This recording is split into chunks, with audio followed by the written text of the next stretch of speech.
ಕಚ್ಚಿತ್ ಪ್ರಾಣೌಸ್ತವಾರ್ಥೇಷು ಸಂತ್ಯಜಂತಿ ಸಮಾಹಿತಾಃ ಕಚ್ಚಿತ್ ಜಾನಪದೋ ವಿದ್ವಾನ್ ದಕ್ಷಿಣ ಪ್ರತಿಭಾನವಾನ್ ಯಥೋಕ್ತವಾದಿ ದೂತಸ್ಥೇ ಕೃತೋ ಭರತ ಪಂಡಿತಃ. ಒಬ್ಬ ದೂತ ಹೇಗಿರಬೇಕು? ಬರೀ ದೊಡ್ಡ ದೊಡ್ಡ ಅಧಿಕಾರಿಗಳು ಮಂತ್ರಿಗಳಲ್ಲ, ಒಬ್ಬ ದೂತ ಹೇಗಿರಬೇಕು? ಮೊದಲನೇದಾಗಿ ಜಾನಪದ, ಅವನು ನಮ್ಮ ದೇಶದವನಾಗಿರಬೇಕು. ಬೇರೆ ದೇಶದವನಾಗಿದ್ದರೆ ಅವನಿಗೆ ದೇಶದ ಮೇಲೆ ಅಭಿಮಾನ ಇರೋದಿಲ್ಲ. ಬಹಳ ಒಳ್ಳೆಯವನು, ಒಳ್ಳೆ ಚೆನ್ನಾಗಿ ಮಾತಾಡ್ತಾನೆ ಅಂತ ಅವನನ್ನು ದೂತನನ್ನು ಮಾಡಿಕೊಳ್ಳಬಾರದು. ಜಾನಪದ, ಯಾವ ದೇಶದ ರಾಜನಾಗಿದ್ದಾನೆ ಅದೇ ದೇಶದ ದೂತನನ್ನು ಮಾಡಿಕೊಂಡಿರಬೇಕು. ವಿದ್ಯಾವಂತನಾಗಿರಬೇಕು, ಭಾರಿ ಸಮರ್ಥನಾಗಿರಬೇಕು. ಶತ್ರುಗಳು ಅಥವಾ ಹೊರಗಿನ ದೇಶದ ಹೊರ ರಾಷ್ಟ್ರದ ರಾಜರು ಮಾಡುವಂತಹ ಪ್ರಶ್ನೆಗಳಿಗೆ ಸ್ಫೂರ್ತಿಯಿಂದ ಉತ್ತರ ಕೊಡುವುದಕ್ಕೆ ಸಮರ್ಥನಾಗಿರಬೇಕು. ಅಂತಹ ಶ್ರೇಷ್ಠನಾದ ಪಂಡಿತನನ್ನು, ಸತ್ಯ ಮಾತನಾಡುವವನ್ನ, ಹಿತವನ್ನೇ ನುಡಿಯುವಂತಹ ವ್ಯಕ್ತಿಯನ್ನು ದೂತನನ್ನಾಗಿ ಮಾಡಿಕೊಂಡಿರಬೇಕು. ಕಚ್ಚಿಚ್ಚ ಅಷ್ಟಾದಶಾನ್ಯೇಷು ಸ್ವಪಕ್ಷೇ ದಶ ಪಂಚಚ ತ್ರಿಭಿರವಿಜ್ಞಾತೈ ವೇತ್ಸಿ ತೀರ್ಥಾನಿ ಚಾರಣೈ. 18 ಅಥವಾ 15 3 ಚೆನ್ನಾಗಿ ತಿಳಿದುಕೊಳ್ತಾ ಇದ್ದೀಯಲ್ಲ ಅಂತ ಕೇಳ್ತಾನೆ. ಏನಿದು ಒಗಟು ಅರ್ಥ ಆಗೋದಿಲ್ಲ. ಏನು 18 ಏನು, 15 ಏನು, 3 ಏನು ಅಂತ ವ್ಯಾಖ್ಯಾನಕಾರರು ತಿಳಿಸ್ತಾರೆ. ರಾಜ್ಯದಲ್ಲಿ 18 ಜನ ಚೆನ್ನಾಗಿ ಕೆಲಸವನ್ನು ಮಾಡುವವರಾಗಿರಬೇಕು. ಆ 18 ಜನರನ್ನು ಚೆನ್ನಾಗಿ ಕೆಲಸ ಮಾಡುವವರನ್ನು ನಿಯೋಜನೆ ಮಾಡಿ ತಣ್ಣಗೆ ಮಲಗಿದರಲ್ಲ, ನಾನು ಎಲ್ಲ ಕೆಲಸವನ್ನು ಒಪ್ಪಿಸಿಯಾಗಿದೆ, ಅವರವರು ಮಾಡ್ತಾ ಇರ್ತಾರೆ ಅಂತ ತಿಳಿದರೆ ಸಾಲದು. ಶಾಸ್ತ್ರ ಜಲ ಪ್ರಕ್ಷಾಲನ ನಿರ್ಮಲಾಪಿ ಕಾಲುಷ್ಯಮುಪಯಾತಿ ಬುದ್ಧಿ.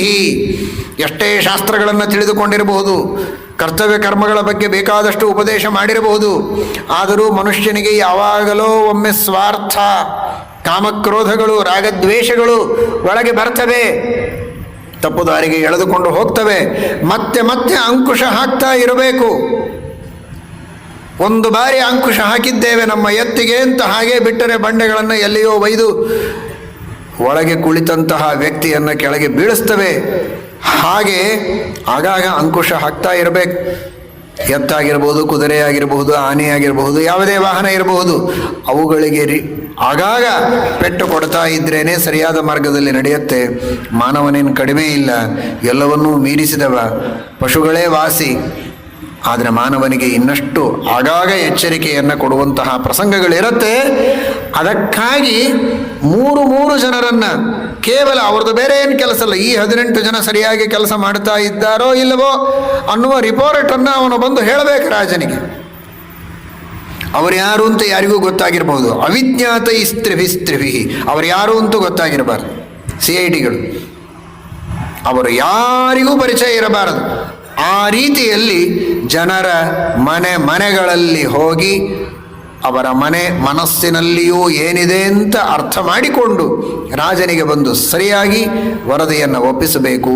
ಅಂತಹ ವರದಿಗಳನ್ನು ಚೆನ್ನಾಗಿ ತೆಗೆದುಕೊಂಡು ತಪ್ಪು ಮಾಡಿದಾಗ ಆ ಎಲ್ಲ ಜನರನ್ನು ತಿದ್ದಿ ರಾಜ್ಯವನ್ನು ಚೆನ್ನಾಗಿ ನಡೆಸಬೇಕು ಅಂತ. ಕಚ್ಚಿದ ಅಷ್ಟಾದಶಾನ್ಯೇಷು ಸ್ವಪಕ್ಷೇ ದಶ ಪಂಚಶ. ಆ 18 ಯಾರು ಅಂತ ವ್ಯಾಖ್ಯಾನಕಾರರೆಲ್ಲ ತಿಳಿಸ್ತಾರೆ. ಮಂತ್ರಿ, ಪುರೋಹಿತ, ಯುವರಾಜ, ಸೇನಾಪತಿ, ದೌವಾರಿಕ, ಅಂತಃಪುರವನ್ನು ನೋಡಿಕೊಳ್ಳುವವ, ಬಂಧನವನ್ನು, ಕಾರಾಗಾರವನ್ನು ನೋಡಿಕೊಳ್ಳುವವ, ಧನಾಧ್ಯಕ್ಷ, ಇನ್ನೊಬ್ಬರಿಗೆ ರಾಜನ ಸಂದೇಶವನ್ನು ಮುಟ್ಟಿಸುವವ, ಜನರ ಜೊತೆಗೆ ವ್ಯವಹಾರವನ್ನು ಮಾಡುವಂತಹ PRO ಕೆಲಸವನ್ನು ಮಾಡುವ ವ್ಯಕ್ತಿ, ಧರ್ಮಸ್ಥಾನದಲ್ಲಿ ನ್ಯಾಯಸ್ಥಾನವನ್ನು ಅಲಂಕರಿಸಿದವ, ಧರ್ಮವನ್ನು ಉಪದೇಶ ಮಾಡುವಂತಹ ವ್ಯಕ್ತಿ, ವ್ಯವಹಾರದ ಬಗ್ಗೆ ನಿರ್ಣಯವನ್ನು ಕೊಡುವಂತಹ ಸಭ್ಯ, ಸೈನಿಕರಿಗೆ ಎಲ್ಲ ಬಟ್ಟೆಗಳನ್ನು ನೋಡಿಕೊಳ್ಳುವಂತಹ ಮೇಲಧಿಕಾರಿ, ಆ ನಂತರ ವೇತನಗಳನ್ನು ಕೊಡುವವ, ನಗರಾಧ್ಯಕ್ಷ, ರಾಷ್ಟ್ರಾಂತಃಪಾಲ, ದಂಡನವನ್ನು ಮಾಡುವಂತಹ ಅಧಿಕಾರಿ, ಜಲದುರ್ಗ, ಗಿರಿದುರ್ಗ, ವನದುರ್ಗ ಇವುಗಳೆಲ್ಲವನ್ನು ನೋಡಿಕೊಳ್ಳುವಂತಹ ವ್ಯಕ್ತಿ. ಹೀಗೆ 18 ಜನ. ಈ 18 ಜನ ಅವರವರ ಕೆಲಸವನ್ನು ಚೆನ್ನಾಗಿ ಮಾಡ್ತಾರೋ ಇಲ್ಲೋ ಅಂತ ನೋಡುವುದಕ್ಕೆ ಇನ್ನು 3 ಜನರನ್ನು ಅಲ್ಲಲ್ಲಿ ನೀವು ಇಟ್ಟು ವ್ಯವಸ್ಥೆಯನ್ನು ಮಾಡಬೇಕು ಅಂತ ತಿಳಿಸಿಕೊಟ್ಟಿದ್ದಾನೆ. ಈ ರೀತಿ ಶ್ರೀರಾಮಚಂದ್ರ ರಾಜ್ಯದ ವ್ಯವಸ್ಥೆ ಇರಬೇಕು ಅಂತ ಉಪದೇಶ ಮಾಡ್ತಾ ಇದ್ದಾನೆ. ಇನ್ನೊಂದು ಮಾತನ್ನು ತಿಳಿಸ್ತಾನೆ. ಕಚ್ಚಿನ್ನ ಲೋಕಾಯತಿಕಾನ್ ಬ್ರಾಹ್ಮಣಾಂಸ್ತಾತ ಸೇವಸೆ ಅನರ್ಥ ಕುಶಲಾಹ್ಯೇತೆ ಬಾಲಾಃ ಪಂಡಿತ ಮಾನಿನ. ಎಂತಹ ಮಾತು! ರಾಜ್ಯ ಹೇಗಿರಬೇಕು ಅಂತ ಶ್ರೀರಾಮಚಂದ್ರ ಹೇಳ್ತಾನೆ. ನಾಸ್ತಿಕರಿಗೆ ಸರ್ವಥಾ ರಾಜ್ಯದಲ್ಲಿ ಅವಕಾಶ ಕೊಡಬೇಡ, ಪ್ರೋತ್ಸಾಹನೆ ಕೊಡಬೇಡ. ಕಚ್ಚಿನ್ನ ಲೋಕಾಯತಿಕಾನ್, ಅವನು ಬೇಕಾದಂತಹ ಶ್ರೇಷ್ಠನಾದ ಸದ್ಬ್ರಾಹ್ಮಣನಾಗಿರಬಹುದು, ಸಾಧು ಅಂತ ಅನಿಸಿರಬಹುದು, ಆದರೆ ಅವನಿಂದ ಆಗುವಂತಹ ಬಹಳ ದೊಡ್ಡ ಅನರ್ಥ ದೇಶಕ್ಕೆ ಇದೆ. ಅವನು ನಾಸ್ತಿಕ. ಧರ್ಮದಲ್ಲಿ ಅವನಿಗೆ ಶ್ರದ್ಧೆ ಇಲ್ಲ, ದೇವರಲ್ಲಿ ಶ್ರದ್ಧೆ ಇಲ್ಲ ಅಂದರೆ, ತನಗೆ ಶ್ರದ್ಧೆ ಇಲ್ಲ ಅಂದರೆ ಇನ್ನೊಬ್ಬರಿಗಿರೋ ಶ್ರದ್ಧೆಯನ್ನು ಅವನು ಹಾಳು ಮಾಡ್ತಾನೆ. ತನ್ನಂತೆ 4 ಜನರಿಗೂ ಆ ನಾಸ್ತಿಕ್ಯದ ಪ್ರಚೋದನೆಯನ್ನು ಮಾಡ್ತಾನೆ. ಇವತ್ತೇನಾದರೂ ಸುಮ್ಮನೆ ಒಬ್ಬರಿಗೆ ಒಬ್ಬರು ಅಪಕಾರ ಮಾಡೋದಿಲ್ಲ, ಉಪಕಾರವನ್ನು ಮಾಡ್ತಾರೆ, ಕೊನೆ ಪಕ್ಷ ಸುಮ್ಮನಾದರೂ ಇರ್ತಾರೆ. ಅಪಕಾರವನ್ನು ಮಾಡೋದಿಲ್ಲ ಅಂದರೆ ಅದು ಆ ಧರ್ಮದ ಛಾಯೆ ಎಲ್ಲರ ಮೇಲಿದೆ, ಆ ಧರ್ಮ ರಕ್ತದಲ್ಲಿ ಹರಿದಿದೆ ಅನ್ನೋದಕ್ಕಾಗಿ ಆಸ್ತಿಕ ದರ್ಶನಾನಾಂ ಅನುನ್ಮೂಲಿತತ್ವ ತತ್ವನಿರ್ಣಯ ಟೀಕೆಯಲ್ಲಿ ಟೀಕಾಕೃತ್ಪಾದರು ಹೇಳ್ತಾರೆ. ಯಾಕಪ್ಪ ಸುಮ್ಮನೆ ಇನ್ನೊಬ್ಬರಿಗೆ ಹೊಡಿಬೇಕು, ಸುಮ್ಮನೆ ಹೊಡೆಯೋದು ಬೇಡ ಅಂತ, ಪಾಪ ಬರುತ್ತೆ ಅಂತ ಭಯ ಇದೆ. ಪುರುಷರಿಗೋ ಸ್ತ್ರೀಯರಿಗೋ ಕೆಟ್ಟು ಮಾತನಾಡಿದರೆ, ಹೊಡೆದರೆ, ಸುಳ್ಳು ಹೇಳಿದರೆ, ಕಳ್ಳತನ ಮಾಡಿದರೆ, ಮೋಸ ಮಾಡಿದರೆ, ಲಂಚ ತೆಗೆದುಕೊಂಡ್ರೆ, ವಂಚನೆ ಮಾಡಿದರೆ ಪಾಪ ಬರುತ್ತೆ ಎನ್ನುವ ಭಯ ಇದೆ, ದೇವರು ಶಿಕ್ಷೆ ಕೊಡ್ತಾನೆ ಎನ್ನುವ ಭಯ ಇದೆ ಅನ್ನೋದಕ್ಕಾಗಿ ಅನ್ಯಾಯ ತಕ್ಕ ಮಟ್ಟಿಗಾದರೂ ಕಡಿಮೆ ಇದೆ ಇಂತಹ ಕಲಿಯುಗದಲ್ಲಿ.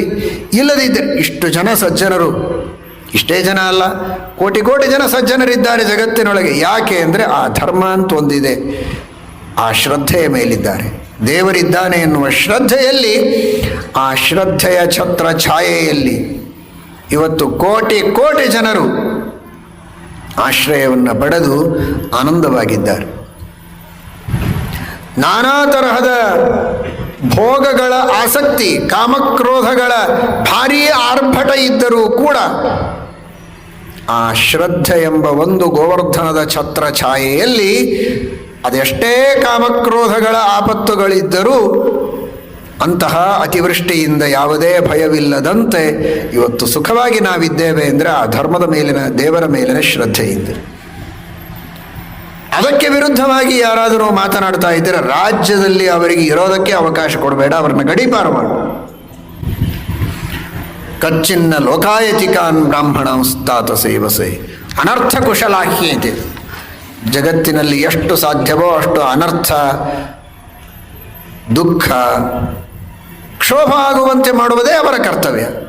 ಅಂಥವರಿಗೆ ಎಂದಿಗೂ ರಾಜ್ಯದಲ್ಲಿ ಅವಕಾಶವನ್ನು ಕೊಡಬೇಡ ಎಂಬುದಾಗಿ ತಿಳಿಸ್ತಾರೆ. ಧರ್ಮಶಾಸ್ತ್ರೇಷು ಮುಖ್ಯೇಷು ವಿದ್ಯಮಾನೇಷು ದುರ್ಬುಧಾಃ ಬುದ್ಧಿಮಾನ್ವೀಕ್ಷಿಕೀಂ ಪ್ರಾಪ್ಯ ನಿರರ್ಥಂ ಪ್ರವದಂತಿದೆ. ಕೇವಲ ಯುಕ್ತಿವಾದವನ್ನು ಹಾಕಿ ಧರ್ಮಶಾಸ್ತ್ರಗಳನ್ನು, ತತ್ವಶಾಸ್ತ್ರಗಳನ್ನು ಅಲ್ಲಗಳೆದು ಧರ್ಮ ಮಾರ್ಗದಲ್ಲಿರುವವರಿಗೆ ದುರ್ಬುದ್ಧಿಯನ್ನು ಪ್ರಚೋದನೆ ಮಾಡ್ತಾರೆ. ಅಂತಹ ಯುಕ್ತಿವಾದವನ್ನು ಮಾತ್ರ ಮಾಡುವ, ಶಾಸ್ತ್ರಕ್ಕೆ ಅನುಗುಣವಾಗಿ ಯುಕ್ತಿವಾದವನ್ನು ಮಾಡುವವರಿಗೆ ಅವಶ್ಯವಾಗಿ ಸ್ವಾಗತ ಇದೆ.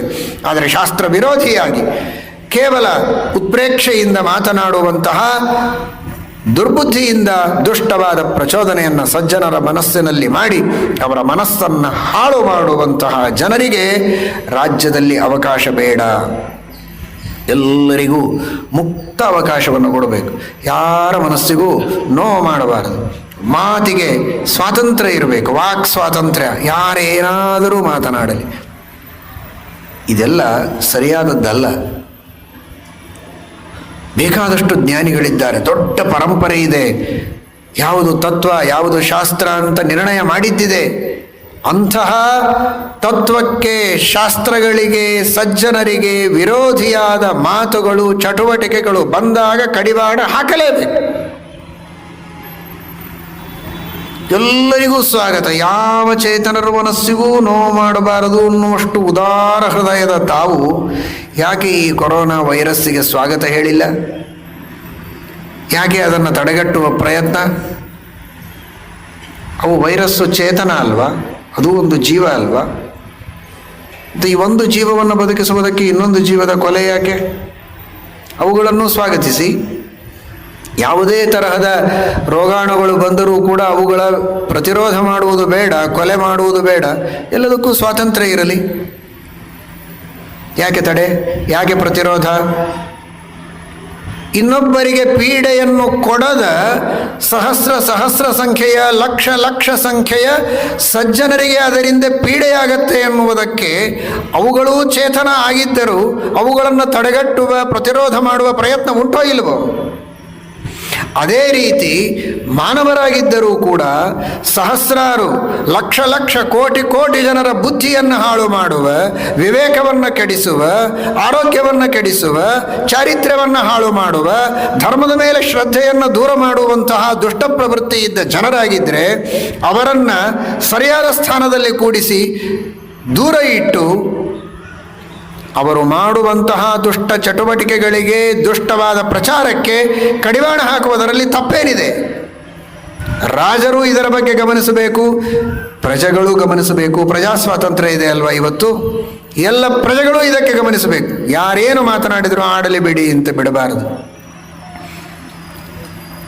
ಆ ಮನಸ್ಸಿಗೆ ಬಂದಂತೆ ಆಡುವುದೇ ನಾಳೆ ಕಾಡತ್ತೆ, ಅದೇ ಎಲ್ಲರಿಗೆ ಕೇಡಾಗತ್ತೆ, ಅದೇ ಮನುಷ್ಯನನ್ನು ಮೃತ್ಯುವಿಗೆ ಈಡು ಮಾಡುತ್ತೆ. ಅದಕ್ಕಾಗಿ ಕಡಿವಾಣ ಹಾಕಲೇಬೇಕು. ಶ್ರೀರಾಮಚಂದ್ರ ಹೇಳ್ತಾನೆ, ಬುದ್ಧಿ ಮಾನ್ವೀಕ್ಷಿಕೀಂ ಪ್ರಾಪ್ಯ ನಿರರ್ಥಂ ಪ್ರವದಂತಿತೆ. ತಲೆಗೆ ಬಂದಂತ ಏನೋ ತೋರಿತು ಅಂತ ಮಾತನಾಡುವಂತಹ ಮಾತುಗಾರರಿಗೆಲ್ಲ ಮಾತಿಗೆ ಅವಕಾಶ ಬೇಡ. ಅದಕ್ಕೆ ರಾಜ ಕಡಿವಾಣ ಹಾಕಬೇಕು. ಎಂತಹ ರಾಜ್ಯದ ವ್ಯವಸ್ಥೆ! ಹೀಗಿದ್ದರೆ ಹೇಗಿರ್ತಿತ್ತು ನೋಡಿ. ಇದೇ ರಾಮರಾಜ್ಯ ಅಂದರೆ ಇದು. ಅಂತಹ ರಾಮರಾಜ್ಯವನ್ನು ರಾಮನೇ ತನ್ನ ಮಾತಿನಲ್ಲಿ ಭರತನಿಗೆ ಹೇಳುವ ಮೂಲಕ ಭಾರತದ ಜನರಿಗೆಲ್ಲ ಶ್ರೀರಾಮಚಂದ್ರ ಉಪದೇಶ ಮಾಡ್ತಾ ಇದ್ದಾನೆ. ಅದನ್ನು ಅನುಷ್ಠಾನದಲ್ಲಿ ತರುವಂತೆ ನಮಗೂ, ನಿಮಗೂ, ರಾಜಕಾರಣಿಗಳಿಗೂ, ಎಲ್ಲ ಸಜ್ಜನರಿಗೂ ಭಗವಂತನೇ ಪ್ರೇರಣೆಯನ್ನು ನೀಡಿ ಅನುಗ್ರಹವನ್ನು ಮಾಡಲಿ ಎಂಬುದಾಗಿ ಪ್ರಾರ್ಥನೆಯನ್ನು ಮಾಡೋಣ. ಶ್ರೀಕೃಷ್ಣ ಅರ್ಪಣಮಸ್ತು.